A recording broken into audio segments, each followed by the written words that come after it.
ဒီဘလော့လေးမှာတော့စုကစုမနှက်စာလှုပ်ရှားနေကြတီးစော်အုံမီလေးအကြောင်းပြောပြချင်လို့ပါအခုစုလှုပ်ပြတဲ့အုံမီကတော့အေးပေါ့နော်အပူလည်းလှုပ်ရှားလို့ရပါတယ်စုအခုလှုပ်ပြမယ့်အုံမီမှာတော့အသစ်စားအုံမီ instant အုံမီပေါ့နော်ပြီးရင်နွားနို့ကိုအုံမီမြုပ်ယုံလောက်အထိထည့်ပါတယ်နို့ကိုကြိုက်နှစ်သက်ရာနို့အသုံးပြုလို့ရပါတယ်နော်ဒိန်ရင်ကိုလည်းကြိုက်နှစ်သက်သလိုထည့်လို့ရတာကြောင့်အရသာအမျိုးမျိုးလှုပ်ရှားလို့ရပါတယ်ပြီးရင်တော့စုကပန်းသီးကိုအသုံးပြုထားပါတယ်တခြားကြိုက်တဲ့အသီးနှံမျိုးစုံကိုလည်းထည့်လို့ရပါတယ်နော်ဒါကတော့စုလောတက်ကနေဝယ်လာတဲ့ frozen berry တွေပါ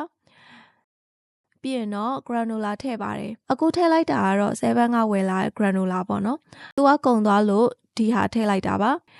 granola မထည့်ပဲ almond cashew nut raisin တို့လိုအစိမ့်ဆန်လေးတွေကြီးပဲလဲထည့်လို့ရတယ်ပြီးရင်တော့စုက10မိနစ်လောက်ရေစိမ်ထားတဲ့ချီယာဂျယ်လီအနှစ်လေးကိုအပေါ်ကနေစမ်းလိုက်ပါတယ်ရှင်